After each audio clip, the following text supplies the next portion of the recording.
All right, everybody. This is a special episode of Sergio's Corner. I don't know how long it's been since you've seen me without hair, but in America it's Halloween, so therefore I'm still dressed up, got my hat on, got my hair out, and I'm rocking it out to Zed Zeppelin. So we have our guest Jhivvan. How you doing, brother? How you doing, man? Thanks for You got having to give me. me that whole name. It's JJJM. You got to say it. Give it to the Uh, people. yeah. So my name is Jhivvan Jamil Jackson Melendez. That's what I'm talking about. Four first names. Yeah. Yeah. So we're gonna start by this. You're playing for the Tübingen Tigers. First off, let me give a big shout out to my guy Tom, your assistant coach. He's a really good friend of mine. I know him since he was a kid, and to see him coaching, having his 21st birthday is amazing for him. I'm so happy for that kid. He deserves the world. Love him to death. We're gonna just hop right into it, man. So how did that name come about? Like, is it a story behind that name or? Uh, I mean, I think my mom kind of told me like my first name is it comes from like this word. Um, I think it's from like this Arabic word, Jhivvan, which is like it's spelled like Jeevan, which it means like it basically is life. So I guess from that comes that where my name comes from, but obviously I gotta add, in the Spanish culture, usually uh we got long names for sure. Oh boy, but the good part is it's all J, so it's easy to remember, boy. Like, man, Nah, for sure, but, for sure. but sure. So coming with that, how big of a role being like a basketball player? How big is that culture? Like representing your culture through what you do. How big is that to you? Does it have a huge influence on you? Are you like super proud of it? Because like from what I hear, you played on the national team for the Yeah. first time. Yeah. So So yeah, the culture and everything over here is, it's big, especially for us. For me, I kind of represent like two sides. 'Cause my mom is from Puerto Rico, and then my dad, he from Panama. So, I got both sides. I got families on both sides. So, usually everybody's like everybody's basketball in our family. So, like, yeah. it already runs through it, and definitely, it's kind of big, Just I think in all the Spanish coach, I think being proud and all that that's huge for sure. So you just said that your family is a big basketball family. I think your dad played, and Hmm. maybe your granddad played. So it is a certain level of pressure that comes with that to be good.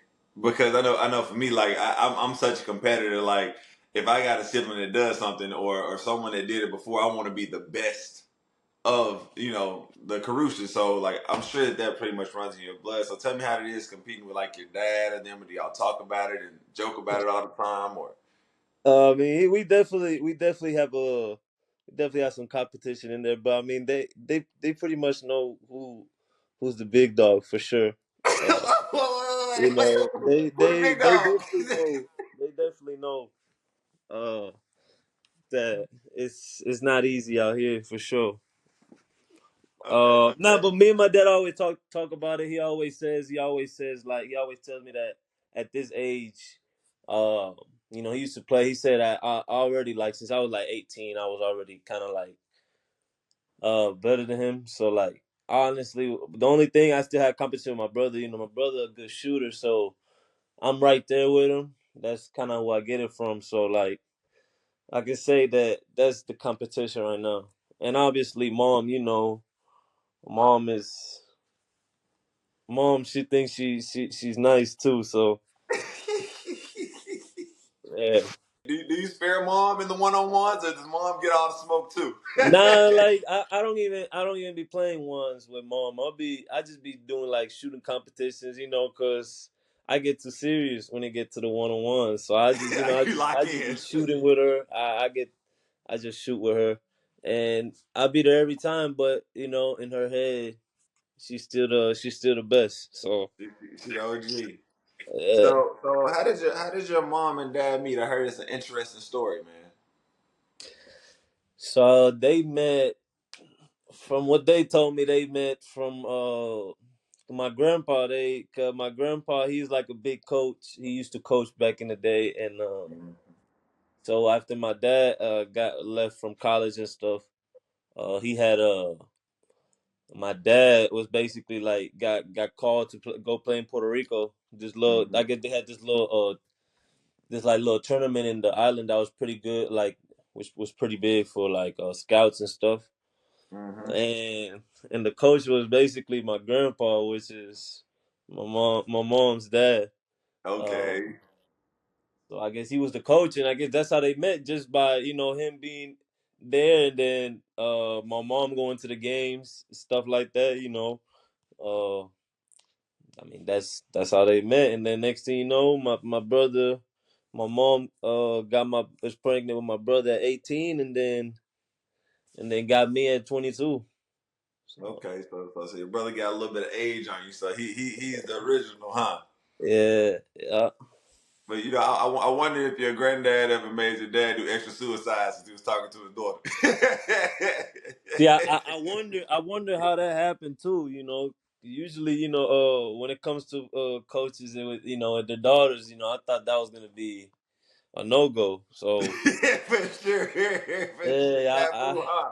yeah, That's the what y'all don't that's know if y'all learned it now. that's If that y'all rule. coaches like that's the unspoken rule right there Yeah, for the most part. that's what I'm saying. Yeah, But I hear like in your high school you played with Miles Turner, yeah. So, really really good NBA guy. Is he the best player that you've ever played with so far, or and how was that? How was high school? Like was that a great experience for y'all too? Did you know he was a special type of guy? Did you know he would make it to that level that he's at right now? Or I mean, I played with him my freshman year, so he was a senior. I was in ninth grade, and he's really close with my brother to this day. They're still like really close. So I mean, we kind of knew that he was gonna be that guy. that guy? Yeah, like back then you didn't see many 7 footers, especially like in high school, and he was already almost 7 foot since he was in 10th grade and stuff. So we knew at one point, once he started working, really seriously. I mean, he was light years ahead of people, especially as a big that can shoot and stuff early. And I mean, yeah, we kind of knew for sure. And he was number 2 player in the country at that time, so it was pretty much of him just going to college and just finishing the year and then just going to the league. I mean, that was You already knew he was golden. He was like, for get sure, out for this sure, college. for sure, for sure, I'm up out of here. for Now sure. we're gonna get to talking to more serious. So I heard that you tore your ACL, right? Mm. Yes, sir. At the end of what your freshman season? Yeah, in college. Yep. Yeah. Yeah. Uh, talk about that process. Like I know how it is. Like in college, well, I broke my foot my I think junior year, and Mhm. I was debating that red shirt. You know how you get it, the red Yeah. shirt year, because I was Yep. pretty high up in the rankings. And I remember my mental process of coming from playing well or getting to a rhythm of things and then dropping it and then having to come back to it. Just explain that process and how you worked through it. Was it tough? Like, because ACL ain't no light Yeah. injury. Yeah. People know it's two injuries that as basketball players, knock on wood, we try to stay away from. And then things pretty much knee and then Achilles. Yes, sir. So having one of those bigger injuries that are really hard to recover from, how did you bounce back? What was your mindset like? Obviously, I mean, with me, I like, you know, as you said, all of us, after you get in that rhythm, especially my freshman year, I had to work to get minutes, that Mm-hmm. had to work to get minutes. Then, I started doing kind of my thing. And then once I got in my rhythm right there, like, it happened, I had to stop. And obviously it was tough because I would say like out of all my years in college, that was probably like the team that was probably the best to make it to the NCAA tournament. Oh, that's really a tough time to So do like it. that was kind of like, and I didn't go to March Madness in college, so but Mhm. I mean the process, obviously impatient, obviously I Mhm. want to you just see him practice every day, Yeah. I get obviously you want to get out there as soon as possible, but Mhm. you just stay locked in. I kind of That's what I did with my ACL, man. On the rehab, I just locked in. I was, doing the most I can, to just try to get back as soon as possible, and it kind of that helped me, I guess, just taking it day by day, and next thing you know, I'm back on the court, or at least Yeah. back practicing, doing drills, and that got me more excited than to take it day by day. Next thing you know, I'm playing, you know. Even though it was on the with the big brace they gave you, but Big golf. Yeah, that I big golfy still, bracelet. yeah, but I still, I missed it a lot. So, but Yeah. just staying day by day. That's what kept me in it. I bet you're impatient too. Like I bet you were like, oh, let me see if I can do a lay. You know how we are. You like you bet Yeah. Margaret. Like, let me see if I can do a layup real quick. Hmm. See if I can land on it real quick. Yeah. Be, be at home testing on it, testing your knee a little bit. Yeah. But yeah, No, for real. Like even just every time you just get on the court, even on the practice, you trying to get the ball, you wanna. Dang man, it's just for sure. Like without a doubt, without a doubt. Well, I'm glad that your mental space was able to help guide you through that, and that you the little things and the work and just the day by day for you was what helped motivate you. Now let's jump fast forward to this year. Now I've seen a couple of your games because Tom is a really good friend of mine, and you've been cooking, boy. You've been cooking with the pot. man, I don't know what well, you're thank making you. over there, but you've been cooking. So let's see. Let's see. Like right now, you averaging 25. We score, so we love to hear when people tell us we average 25. You know what I mean? Do you think with the way the league has been going so far and the way the teams that you've played against, you see their defensive patterns, you see how this, and it's obviously your problem when it comes to scoring. Mhm. Do you see yourself right now being able to average somewhere in those 20 points during the rest of the season, or is it just a game by game situation? Oh man, obviously like the 25 is definitely cool. They want me to be aggressive on the offensive end and stuff, but oh man, I'm just trying to get as many wins. Even if my average Mhm. stays up there or drops, like I definitely trying to get some wins. That was kind of like one of my main challenges. Especially me and Coach talked. That was one of the main challenges of coming over here. Mhm. Especially like first team. First year for the Tigers and the BBL. So we knew, especially me, I knew it was gonna be tough. I always scored and stuff, so like the scoring is not a problem for me. So the challenge Yeah. is kind of just, um, being that leader for us and stay keeping us together and trying to win as many games because we know it's gonna be tough. And but just take it day by day. I mean, the other night we kind of lost a hard one, which we had it right there, and those are the ones we got to finish through. And So let's talk about people. So you got my boy over there, Kai. Your four yeah, man, the yeah. craziest mounts. My Man, God, oh boy! man, I saw the dunk the other oh day. I was man, like, really? You gonna come to Germany and do it like that? He's some man. from Memphis, so and he played for Memphis. So just talk. Let's talk about Kai a little bit. Let's talk about Tom a little bit. Like how do you like Tom? Tom's my man, man. Love, Man, sweetheart. hey, Younger than you, which is crazy to be assistant yeah, coach man. younger than you. How does that dynamic work to have a coach that's younger? Oh man, I call him Lockdown T, man, Like, because what's the because nickname because like? for some reason, every time in practice, every time he guards me, man, he gets a stop, man. Like every time Tom guards me, I miss. Yeah, So I call him Lockdown T, man. lockdown. See, I gotta use But that one.